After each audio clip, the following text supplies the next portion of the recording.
쿠바 아바나, 한 북한 외교관에게 평양에서 귀국 명령이 떨어졌습니다.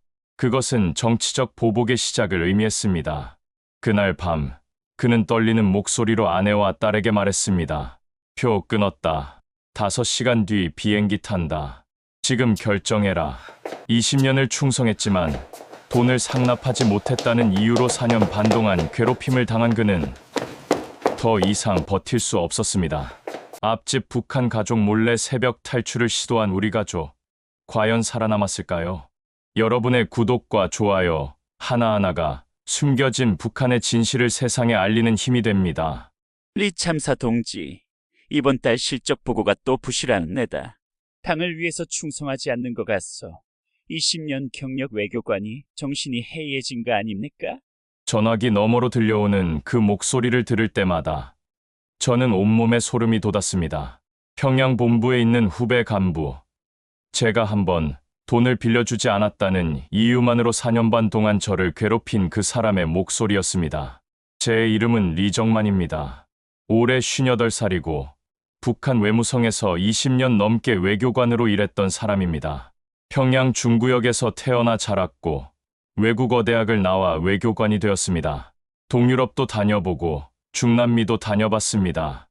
아내와 딸 하나가 있습니다.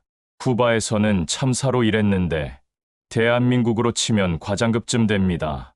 저는 나름대로 성실하게 일했습니다. 20년이라는 세월 동안 나라를 위해 충성했다고 자부했습니다. 그런데 단 한 번의 거절이 제 인생을 지옥으로 만들었습니다. 2014년 어느 날이었습니다. 평양에 있는 한 후배 간부에게서 전화가 왔습니다. 저보다 10살쯤 어린 본부에서 승승장구하던 친구였습니다. 그 친구가 돌려 말하지도 않고 직설적으로 말했습니다. 리정만 동지? 돈 좀 보내주시오. 동무는 쿠바에서 외화벌이가 쏠쏠하다던데 같이 좀 나누어 씁시다. 금액을 듣고 저는 깜짝 놀랐습니다. 제가 1년을 벌어도 모으기 힘든 돈이었습니다. 여러분도 아시다시피 북에서는 외교관이라고 해서 월급이 제대로 나오는 게 아닙니다. 해외에서 이것저것 벌어서 가족 먹여 살리고 본부에도 상납하고 그렇게 살아가는 겁니다. 저도 늙은 어머니가 북에 계셨고 아내와 딸도 먹여 살려야 했습니다. 그런 큰 돈을 그냥 줄 수는 없었습니다. 미안하네. 나도 형편이 어렵네. 도와주고 싶지만 정말 안 되겠네. 저는 최대한 정중하게 거절했습니다. 전화를 끊고 나서도 미안한 마음이 들었습니다. 그래도 어쩔 수 없는 일 아닙니까? 그런데 그게 악몽의 시작이었습니다. 한 달쯤 지났을 때였습니다. 평양 본부에서 공문이 날아왔습니다. 리정만 참사의 분기 실적이 미흡함, 경제협력 건수가 전년 대비 부족함, 시정 요구함. 저는 어이가 없었습니다. 제 실적은 예년과 똑같았습니다. 아니, 오히려 더 나았습니다. 그런데 갑자기 미흡하다니요. 다음 달에는 더 심한 공문이 왔습니다. 리정만 참사의 업무 태도에 문제가 있음, 보고서 작성이 불성실함, 당의 방침을 제대로 이해하지 못하고 있음. 이번에는 정치적인 색깔이 묻어나기 시작했습니다. 여러분, 북에서 당의 방침을 이해하지 못한다는 말이 무슨 뜻인지 아십니까? 그건 곧 너는 사상이 불순하다는 뜻입니다. 저는 그때 깨달았습니다. 아, 그 후배가 앙심을 품었구나. 평양 본부에서 저에 대한 보고를 담당하는 부서에 그 친구가 있었던 겁니다. 그날 밤, 저는 잠을 한숨도 못 잤습니다. 아내가 물었습니다. 당신, 무슨 일 있어요? 얼굴이 왜 그래요? 저는 아무 말도 하지 못했습니다. 어떻게 말합니까? 돈을 안 빌려줬다고 후배가 나를 죽이려 한다고요? 그 다음부터는 매달 뭔가가 날아왔습니다. 리 참사의 외교 예절이 불량함, 리 참사가 현지 인사들과의 관계에서 오류를 범함, 리 참사의 충성심에 의문이 제기됨. 마지막 문구를 봤을 때 저는 손이 떨렸습니다. 충성심의 의문이라니, 이건 목숨이 위태로운 수준이었습니다. 1년, 2년, 3년이 지나도 끝나지 않았습니다. 4년 반이라는 긴 세월 동안 그 괴롭힘은 멈추지 않았습니다. 매일 아침 눈을 뜨면 두려웠습니다. 오늘은 또 무슨 공문이 올까? 오늘은 또 무슨 트집을 잡을까? 우리 딸애가 어느 날 제 손을 잡으며 말했습니다. 아버지, 손이 왜 이렇게 차가워요? 25살 딸아이가 아버지 걱정을 하는 모습을 보니 가슴이 찢어졌습니다. 저는 거울을 볼 때마다 놀랐습니다. 머리는 하얗게 새고 눈가에는 깊은 주름이 패였습니다. 50대 초반인데 70대처럼 보였습니다. 여러분, 저는 그때 깨달았습니다. 이 나라는 열심히 일한 사람을 보호하지 않는구나. 충성한 사람이 오히려 당하는 구조구나. 북에서는 한 사람의 입김으로 다른 사람의 인생이 끝장날 수 있었습니다. 제가 무슨 큰 죄를 지었습니까? 그저 돈을 빌려주지 못했을 뿐입니다. 그런데 그 때문에 4년 반 동안 지옥 같은 나날을 보내야 했습니다. 어느 날 밤, 잠을 자다가 벌떡 일어났습니다. 가슴이 답답하고 숨이 막혔습니다. 아내가 깜짝 놀라 물었습니다. 당신, 괜찮아요? 저는 대답하지 못했습니다. 괜찮을 리가 없었으니까요. 그때는 아직 탈출을 생각하지는 못했습니다. 그저 참아야지, 견뎌야지 하는 생각뿐이었습니다. 하지만 제가 몰랐습니다. 이건 시작에 불과했다는 걸 말입니다. 더 큰 지옥이 저를 기다리고 있었습니다. 조사팀이 온 지 사흘째 되던 날, 저는 대사관 지하 회의실로 불려갔습니다. 그 방은 창문도 없는 곳이었는데 여러분도 아시다시피 그런 곳에 가면 뭔가 심상치 않은 거잖아요. 제 마음이 얼마나 떨렸는지 모릅니다. 동무는 쿠바에서 뭘 하고 있었소? 조사팀장 김철수 동지가 차갑게 물었습니다. 저는 그저 외교 업무를 충실히 해왔다고, 당과 수령님께 충성해왔다고 말씀드렸지요. 그런데 그 동지 눈빛이 예사롭지 않았습니다. 우리가 다 안다. 동무가 쿠바 사람들하고 자주 만나고 서방 물건도 사고 심지어 외국 영화도 봤다지. 그 말을 듣는 순간 등골이 오싹했습니다. 외교관이니까 당연히 외국인들을 만나야 하고 생필품도 현지에서 사야 하는데 그걸 문제 삼는다니 말입니다. 저는 필사적으로 해명했습니다. 동지, 그건 오해입니다. 모두 업무상 필요한 일이었고, 하지만 김철수 동지는 제 말을 끊었습니다. 닥쳐, 우리가 본국에서 왜 왔는지 아나? 동무 같은 변절자들을 색출하러 온 거야. 요덕 정치범 수용소라고 들어봤지? 그 순간 제 머릿속이 하얘졌습니다. 요덕이라. 6.25 때도 이런 식으로 동족을 괴롭히지는 않았다던데. 같은 동무들끼리 이렇게까지 해야 하나 싶었습니다. 제 아내와 딸아이 얼굴이 눈앞에 아른거렸습니다. 평양에 계신 늙으신 어머니 생각도 났고요. 동무 가족들 말이야. 평양에서 잘 살고 있지. 협박이었습니다. 노골적인 협박. 만약 동무가 여기서 이상한 짓 하면 그 가족들이 어떻게 되는지 알지. 3대가 멸족당한다는 게 무슨 뜻인지 모르는 건 아니겠지. 저는 그때 처음으로 깨달았습니다. 아, 내가 지금까지 믿고 따랐던 이 체제가 결국 우리 가족을 인질로 삼아 나를 통제하는구나. 우리 부모님 세대도 일제 치하에서 고생하셨지만 그래도 이런 식으로 가족을 위협하지는 않았을 겁니다. 조사는 매일 계속됐습니다. 아침 6시부터 밤 11시까지 똑같은 질문을 반복하고 제가 조금이라도 말을 바꾸면 거짓말하지 마 라고 소리를 질렀습니다. 밥도 제대로 못 먹었고 잠도 못 잤습니다. 가장 힘들었던 건 대사관 안에 있는 다른 동무들도 저를 피하기 시작했다는 겁니다. 복도에서 마주쳐도 고개를 돌리고 식당에서도 제 옆자리는 텅 비어 있었습니다. 그래도 이웃들이 몰래 도와주곤 했던 북한의 서와는 달리 여긴 모두가 살기 위해 서로를 감시하고 있었습니다. 그날 밤 저는 창문 없는 숙소에서 잠 못 이루고 생각했습니다. 이대로는 안 되겠구나. 나도 내 가족도 모두 죽는다. 그때부터 제 머릿속엔 한 가지 생각만 맴돌았습니다. 어떻게든 이곳을 벗어나야 한다고요. 어느 날 아침 잠에서 깨는데 목이 돌아가지 않았습니다. 아니, 정확히 말하면 목을 조금만 돌려도 머리가 터질 것 같은 고통이 왔습니다. 거울을 보니 제 얼굴이 일그러져 있었습니다. 통증 때문에 표정을 제대로 지을 수가 없었습니다. 당신, 병원 가야 해요. 아내가 다급하게 말했습니다. 하지만 쿠바에 무슨 제대로 된 병원이 있습니까? 그래도 어쩔 수 없이 현지 병원에 갔습니다. 의사가 엑스레이를 찍어보더니 고개를 저었습니다. 목 디스크입니다. 심각합니다. 제대로 된 치료를 받아야 합니다. 목만이 아니었습니다. 허리도 끊어질 것 같았습니다. 아침에 일어날 때마다 비명을 참아야 했습니다. 의자에 앉아 있으면 허리에서 불이 나는 것 같았고, 서 있으면 다리가 저려왔습니다. 밤에는 통증 때문에 잠을 잘 수가 없었습니다. 여러분, 4년 반 동안 쌓인 스트레스가 제 몸을 망가뜨린 겁니다. 매일 밤 악몽을 꾸고, 매일 아침 두려움에 떨고, 매 순간 긴장하며 살았습니다. 제 몸이 버틸 수가 없었던 겁니다.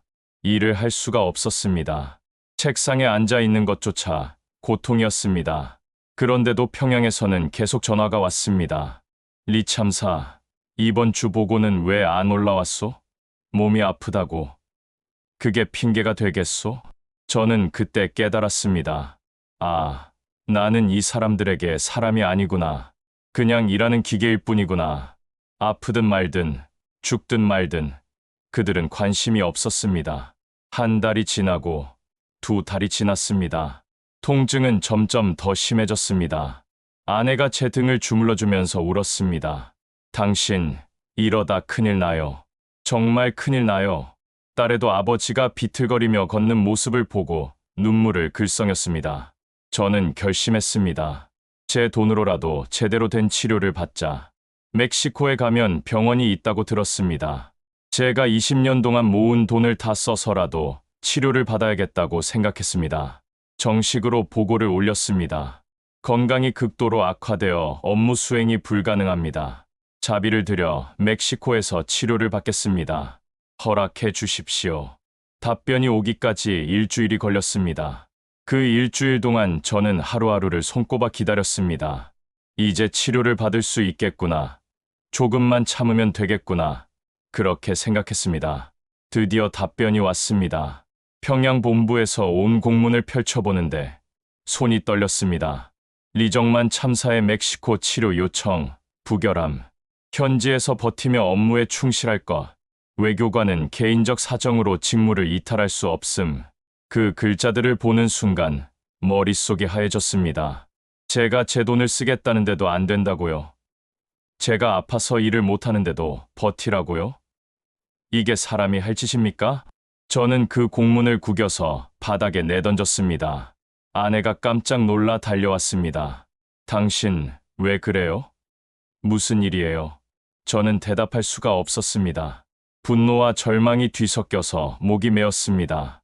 그날 밤, 저는 화장실에서 거울을 봤습니다. 거울 속의 제 모습은 귀신 같았습니다. 눈은 푹 꺼지고, 뺨은 쑥 들어가고, 얼굴은 누렇게 떠 있었습니다. 50이가 넘은 나이에 80 노인처럼 보였습니다. 나는 이대로 죽는구나. 그 생각이 들었습니다. 이대로 쿠바에서 치료 한번 제대로 못 받고 이 고통 속에서 죽는구나. 제 젊음을, 제 건강을, 제 모든 걸 이 나라에 바쳤는데 끝은 이런 거구나. 저는 그때 알았습니다. 그 멕시코 치료 거부 뒤에 누가 있는지. 평양에서 저를 4년 반 동안 괴롭힌 그 후배 간부. 그 친구의 손길이 또 닿은 겁니다. 돈을 안 빌려준 게 그렇게 원한이 되어서 이제는 저를 아예 죽이려는 겁니다. 화장실 바닥에 주저앉았습니다. 목도 아프고 허리도 아프고 가슴도 아팠습니다. 하지만 가장 아픈 건 마음이었습니다. 배신감, 분노, 절망, 그 모든 감정이 뒤섞여 눈물이 쏟아졌습니다. 그때 결심했습니다. 이대로는 안 된다. 이대로 죽을 순 없다. 나도, 내 가족도 이 지옥에서 벗어나야 한다. 그날 밤, 제 머릿속에는 한 단어만 맴돌았습니다. 탈출. 어떻게든, 무슨 수를 써서라도 이곳을 벗어나야 한다는 생각뿐이었습니다. 멕시코 치료가 거부된 지 일주일쯤 지났을 때였습니다. 대사관 행정 담당자가 제게 말했습니다. 리 참사 동지, 여권 유효 기간이 곧 만료됩니다. 새 여권 신청하셔야 합니다. 그 순간 제 심장이 쿵 하고 내려앉았습니다. 여권, 새 여권. 이건 기회다. 하늘이 준 마지막 기회다. 그런 생각이 번개처럼 스쳤습니다. 여러분, 북한에서는 여권이 개인 소유가 아닙니다. 해외 근무가 끝나면 대사관에 반납해야 합니다. 여권은 곧 목줄입니다. 그 목줄을 쥐고 있으면 도망칠 수 없습니다. 그런데 지금 새 여권을 만든다는 건 잠깐이나마 그 목줄이 제 손에 있다는 뜻이었습니다. 네, 알겠습니다. 신청하겠습니다. 저는 최대한 평정을 유지하며 대답했습니다. 하지만 제 손은 떨리고 있었습니다. 그날부터 저는 조용히 준비하기 시작했습니다. 인터넷으로 비행기 시간표를 찾아봤습니다. 쿠바에서 어디로 가야 하나? 멕시코, 파나마, 아니면 다른 중남미 국가. 머릿속으로 수없이 시뮬레이션을 돌렸습니다. 밤에 잠을 자는 척하면서 생각했습니다. 과연 성공할 수 있을까? 잡히면 어떻게 되나? 온 가족이 정치범 수용소에 간다. 북에 계신 어머니는? 어머니까지 끌려가신다. 식은땀이 등을 타고 흘렀습니다. 한 달쯤 지났을 때 평양에서 새 여권이 도착했다는 연락이 왔습니다. DHL로 보낸 거였습니다. 저는 그날 오후 늦게 퇴근 직전에 일부러 DHL 사무소에 갔습니다. 시간을 맞춰서요. 새 여권을 받고 대사관에 가면 당장 반납해야 합니다. 하지만 퇴근 직전에 받으면 내일 출근해서 반납해도 되겠죠.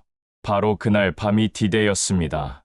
DHL에서 새 여권을 받는 순간 제 손이 떨렸습니다.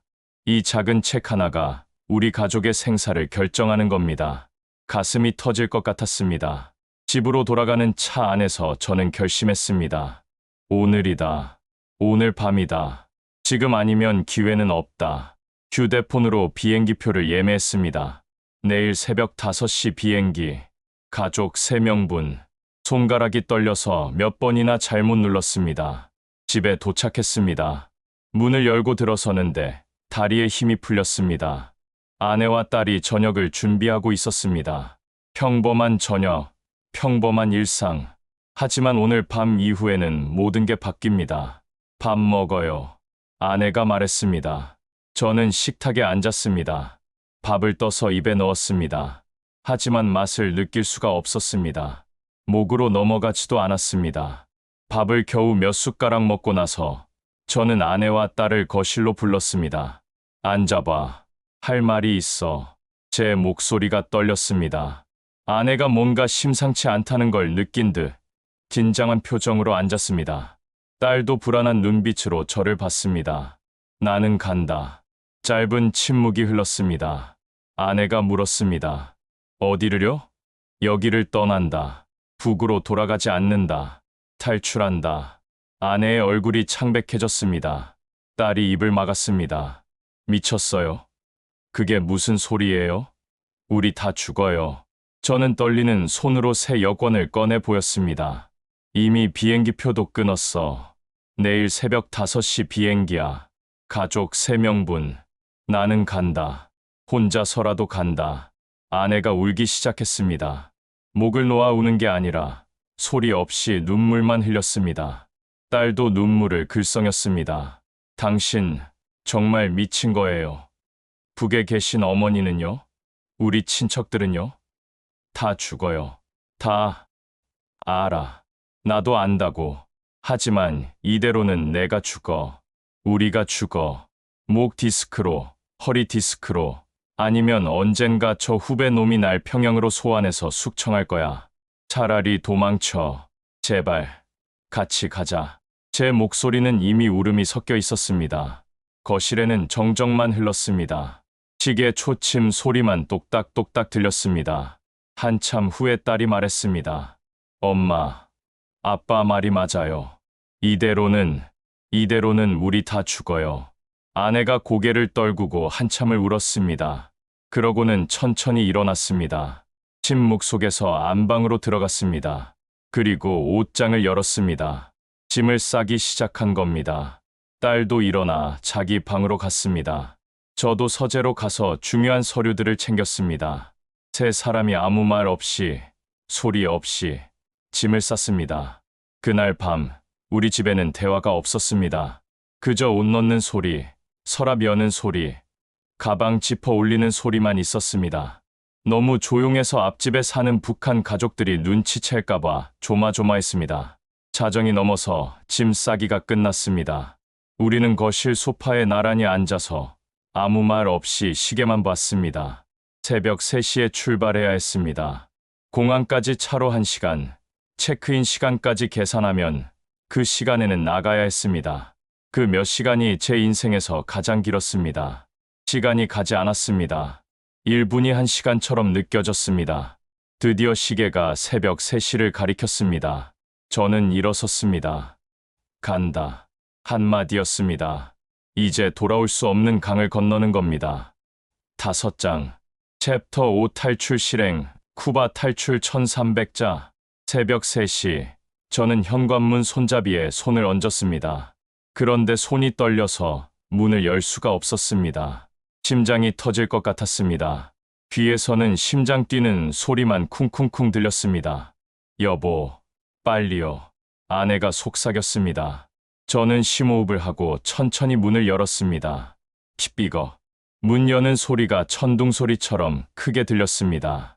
문제는 앞집이었습니다. 우리 아파트 바로 앞집에도 북한 가족이 살고 있었습니다. 대사관 직원 가족이었습니다. 만약 그들이 창문으로 우리를 보면, 새벽 3시에 가방을 들고 나가는 걸 보면 즉시 대사관에 신고할 겁니다. 저는 먼저 복도를 살폈습니다. 조용했습니다. 앞집 불도 꺼져 있었습니다. 지금이다. 저는 가방 하나를 들고 계단을 내려갔습니다. 한 계단 한 계단, 발소리가 나지 않게 조심하며 내려갔습니다. 아파트 입구에 가방을 내려놓고 다시 올라갔습니다. 3번을 왕복했습니다. 가방이 3개, 여행 가방 2개에 배낭 하나. 마지막으로 올라갔을 때 딸과 아내를 데리고 내려왔습니다. 그때 앞집 불이 켜졌습니다. 심장이 멈추는 줄 알았습니다. 우리는 계단 모퉁이에 몸을 숨겼습니다. 숨소리도 참았습니다. 앞집 문이 열리는 소리가 들렸습니다. 누군가 화장실 가는 소리였습니다. 물 내리는 소리, 다시 문 닫는 소리, 불이 꺼졌습니다. 가자. 저는 속삭였습니다. 우리는 뛰다시피 계단을 내려갔습니다. 택시를 불렀습니다. 기사에게 공항이라고 했습니다. 차가 출발했습니다. 그제야 숨을 쉴 수 있었습니다.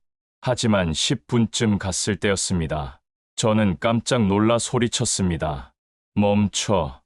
차 세워주세요. 왜요? 무슨 일이에요? 아내가 놀라서 물었습니다. 가방 하나를 두고 왔어. 배낭 하나를 현관 앞에 두고 온 겁니다. 그 안에 중요한 서류들이 다 들어 있었습니다. 여권 사본, 가족 사진, 북한에서 가져온 신분 증명 서류들. 그것들이 없으면 망명 신청을 할 수 없었습니다. 돌아가야 해요. 저는 기사에게 말했습니다. 아내와 딸은 창백한 얼굴로 저를 봤습니다. 다시 돌아간다? 다시 그 위험한 곳으로? 집 앞에 도착했습니다. 저는 차에서 뛰어내렸습니다. 아파트 계단을 뛰어 올라갔습니다. 숨이 턱까지 찼습니다. 목과 허리가 아팠지만 아픔을 느낄 겨를이 없었습니다. 현관문을 열었습니다. 배낭이 그대로 있었습니다. 배낭을 집어들고 돌아서는데 앞집 문에서 소리가 들렸습니다. 누군가 일어나는 소리. 저는 문을 닫지도 못하고 계단으로 뛰었습니다. 뒤에서 앞집 문 여는 소리가 들렸습니다. 누구세요? 앞집 사람이 소리쳤습니다. 저는 대답하지 않고 계단을 뛰어 내려갔습니다. 발을 헛디뎌서 넘어질 뻔했습니다. 겨우 난간을 잡고 균형을 잡았습니다. 아래층까지 뛰어내려가 택시에 올라탔습니다. 빨리 가주세요. 택시가 출발했습니다. 뒤를 돌아보니 아파트 창문에 불이 켜지고 있었습니다. 앞집 사람이 우리를 봤을까? 신고했을까? 가슴이 터질 것 같았습니다. 공항까지 가는 30분이 30년처럼 느껴졌습니다. 저는 계속 뒤를 돌아봤습니다. 대사관 차가 쫓아오지는 않는지, 경찰차가 오지는 않는지, 하지만 아무도 쫓아오지 않았습니다. 공항에 도착했습니다. 새벽 4시 반. 체크인 카운터로 갔습니다. 짐을 붙였습니다. 탑승권을 받았습니다. 여기까진 순조로웠습니다. 문제는 출국 심사였습니다. 출국 심사대 앞에 섰습니다. 쿠바 이민국 직원이 제 여권을 받아들었습니다. 페이지를 넘겼습니다. 그러더니 고개를 들어 저를 봤습니다. 잠깐만요. 그 한마디에 제 다리에서 힘이 빠졌습니다. 직원이 컴퓨터를 뒤지기 시작했습니다. 한참을 봤습니다. 그러더니 딸의 여권을 또 봤습니다. 이 여권에는 입국 기록이 없는데요. 딸의 새 여권이었습니다. 예전 여권으로 쿠바에 들어왔으니 새 여권에는 당연히 입국 기록이 없었습니다. 설명 좀 해주시겠어요? 직원이 날카롭게 물었습니다. 그 순간 다른 직원들도 몰려왔습니다. 뭔가 문제가 있다는 걸 눈치챈 겁니다. 저는 침착하게 말했습니다. 하지만 제 목소리는 떨리고 있었습니다. 제 이름을 시스템에 쳐보십시오. 리정만, 북한 외교관입니다. 예전 여권 번호와 입국 기록을 확인해 보십시오. 그리고 제 딸의 사진을 비교해 보십시오. 예전 여권과 새 여권의 사진이 같은 사람입니다. 직원이 한참을 컴퓨터를 뒤졌습니다. 그 시간이 1년처럼 느껴졌습니다. 아내가 제 손을 꽉 쥐었습니다. 딸은 눈물이 그렁그렁했습니다. 직원이 중얼거렸습니다. 맞네요. 예전 여권 기록이 있군요. 도장을 찍었습니다. 여권을 돌려줬습니다. 가셔도 됩니다. 그 순간 저는 거의 쓰러질 뻔했습니다. 아내가 저를 부축했습니다. 우리는 비틀거리며 탑승구로 걸어갔습니다. 비행기에 올랐습니다. 자리에 앉았습니다. 안전벨트를 맸습니다. 하지만 비행기는 곧바로 출발하지 않았습니다. 승객들이 다 타기를 기다리는 겁니다. 저는 시계만 봤습니다. 4시 50분, 55분, 5시. 비행기가 움직이지 않았습니다. 혹시 대사관에서 연락이 온 건 아닐까?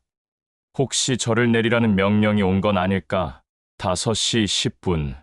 드디어 비행기가 움직이기 시작했습니다. 천천히, 아주 천천히 활주로로 나갔습니다. 그리고 속도를 올렸습니다. 더 빨리, 더 빨리. 바퀴가 땅에서 떨어졌습니다. 우리는 하늘로 올라갔습니다. 아래로 쿠바의 불빛들이 점점 작아졌습니다. 그때서야 저는 숨을 크게 내쉬었습니다. 옆에서 아내가 울고 있었습니다. 딸도 조용히 눈물을 흘렸습니다. 우리는 쿠바를 벗어났습니다. 하지만 아직 끝난 게 아니었습니다. 진짜 지옥은 이제부터였습니다. 비행기가 착륙했습니다. 제3국 공항이었습니다. 어느 나라인지는 말씀드릴 수 없습니다. 그 나라와의 외교 문제가 생길 수 있으니까요. 하지만 중남미의 한 나라였습니다. 비행기에서 내리자마자 저는 공항 화장실로 달려갔습니다. 휴대폰을 꺼내서 인터넷을 검색했습니다. 손이 너무 떨려서 글자를 제대로 칠 수가 없었습니다. 대한민국 대사관, 주 한국 대사관 전화번호 찾았습니다. 전화를 걸었습니다. 따르릉, 따르릉. 제발, 제발 받아주세요. 새벽 6시였습니다. 누가 받을까요? 여보세요. 대한민국 대사관입니다. 당직 근무자였습니다. 저는 떨리는 목소리로 말했습니다. 저는 북한 외교관 리정만입니다. 지금 공항에 있습니다. 대한민국의 정치 망명을 신청합니다. 도와주십시오. 잠시 침묵이 흘렀습니다. 그러더니 당직자가 말했습니다. 알겠습니다. 잠시만 기다리십시오. 곧 연락드리겠습니다. 저는 화장실에서 나와 아내와 딸에게 돌아갔습니다. 대사관에 연락했어. 곧 도와줄 거야. 아내가 안도의 한숨을 쉬었습니다. 우리는 입국심사장으로 갔습니다. 그런데 입국심사대 앞에 섰을 때 이상한 일이 벌어졌습니다. 제 여권을 받아본 직원이 갑자기 어디론가 전화를 걸었습니다. 그러더니 다른 직원들이 우르르 몰려왔습니다. 제복을 입은 사람들, 공항 경찰 같았습니다. 이쪽으로 오십시오. 우리는 공항 사무실로 끌려갔습니다. 작은 방이었습니다. 창문도 없고 의자 몇 개만 있는 방이었습니다. 그 방에 우리를 가둬놓고 문을 잠갔습니다. 왜 이러는 겁니까? 우리가 무슨 잘못을 했습니까? 제가 소리쳤습니다. 하지만 대답이 없었습니다. 1시간쯤 지났을 때 문이 열렸습니다. 양복을 입은 사람이 들어왔습니다. 이민국 고위 직원 같았습니다. 당신들은 여기 입국할 수 없습니다. 무슨 말씀이십니까? 우리는 정치 망명을 신청했습니다. 우리나라는 북한과 외교 관계가 있습니다. 당신들을 받아들일 수 없습니다. 쿠바로 돌려보내겠습니다. 그 말을 듣는 순간 머릿속이 새하얘졌습니다. 쿠바로 돌려보낸다고? 그건 곧 죽음을 의미했습니다. 안 됩니다. 절대 안 됩니다. 우리를 쿠바로 보내면 우리는 죽습니다. 정치범 수용소에 갑니다. 제발, 제발 한국 대사관에 연락해 주십시오. 저는 무릎을 꿇고 애원했습니다. 하지만 그 사람은 고개를 저었습니다. 이미 결정된 사항입니다. 오늘 오후 쿠바행 비행기에 태울 겁니다. 문이 닫혔습니다. 우리는 그 방에 갇혔습니다. 아내가 울기 시작했습니다. 딸은 공포에 질려 떨고 있었습니다. 아빠, 우리 죽는 거예요? 정말 죽는 거예요? 저는 딸을 안았습니다. 아니야, 안 죽어. 아빠가 지킨다. 절대 쿠바로 돌아가지 않는다. 하지만 어떡해요? 어떻게 막습니까? 우리는 그저 갇혀있는 죄수일 뿐이었습니다. 오후가 되었습니다. 문이 또 열렸습니다. 경찰 4명이 들어왔습니다. 일어서십시오. 비행기 탈 시간입니다. 안 갑니다. 절대 안 갑니다. 저는 의자를 붙잡았습니다. 경찰들이 저를 끌어냈습니다. 저는 발버둥 쳤습니다. 나는 외교관입니다. 외교관, 비엔나 협약을 아십니까? 나에게는 외교적 보호를 받을 권리가 있습니다. 아내와 딸도 끌려 나왔습니다. 우리는 복도로 끌려갔습니다. 저는 바닥을 기며 저항했습니다. 품위 같은 건 없었습니다. 그저 살고 싶었습니다. 그때 복도에서 다른 사람들이 오는 게 보였습니다. 양복을 입은 한국 사람들이었습니다. 멈추시오. 한 사람이 큰 소리로 말했습니다. 나이가 지긋한 분이었습니다. 품위가 있어 보였습니다. 나는 대한민국 대사입니다. 이 사람들은 대한민국 헌법에 따라 우리 국민입니다. 우리가 보호하겠습니다. 여러분, 그 순간을 뭐라고 설명해야 할까요? 저는 그때 신을 봤습니다. 하늘에서 천사가 내려온 것 같았습니다. 한국 대사님, 그분이 저희를 구하러 온 겁니다. 공항 직원들이 당황했습니다. 한국 대사가 직접 왔다는 게 충격이었던 모양입니다. 하지만 우리 정부는 당신네 정부가 뭐라고 하든 이 사람들은 대한민국 국민입니다. 대한민국 헌법 제3조 대한민국의 영토는 한반도와 그 부속도 서로 한다. 따라서 북한 주민도 우리 국민입니다. 우리가 책임지고 데려가겠습니다. 대사님의 목소리는 단호했습니다. 위험이 있었습니다. 공항 직원들이 물러났습니다. 경찰들이 저를 놓았습니다. 리정만 씨, 가족분들, 이제 안전합니다. 우리 차로 가시죠. 저는 그 자리에서 무릎이 꺾였습니다. 대사님 앞에 무릎을 꿇고 머리를 조아렸습니다. 감사합니다. 감사합니다. 목숨을 구해주셨습니다. 눈물이 쏟아졌습니다. 아내도, 딸도 울었습니다. 우리는 한국 대사관 차에 탔습니다. 차가 공항을 벗어났습니다. 그제야 저는 정말로 숨을 쉴 수 있었습니다. 차 안에서 저는 창밖을 봤습니다. 하늘이 이렇게 파란 줄 몰랐습니다. 나무가 이렇게 아름다운 줄 몰랐습니다. 자유가 이렇게 눈부신 줄 몰랐습니다. 대사님, 한국 여권이 이렇게 대단한 줄 몰랐습니다. 제가 말했습니다. 대사님이 웃으셨습니다. 리정만 씨, 이제 당신도 대한민국 국민입니다. 환영합니다. 제 두 눈에서 뜨거운 눈물이 흘러내렸습니다. 그날 저는 깨달았습니다. 대한민국이 얼마나 강한 나라인지, 한국 여권 한 장이 한 사람의 목숨을 구할 수 있다는 걸, 그리고 조국이 무엇인지를 말입니다. 여러분, 긴 이야기 들어주셔서 감사합니다. 구독과 좋아요, 알림 설정 부탁드립니다. 대한민국에서 자유롭게 살 수 있다는 것, 그게 얼마나 큰 축복인지 잊지 말아 주십시오.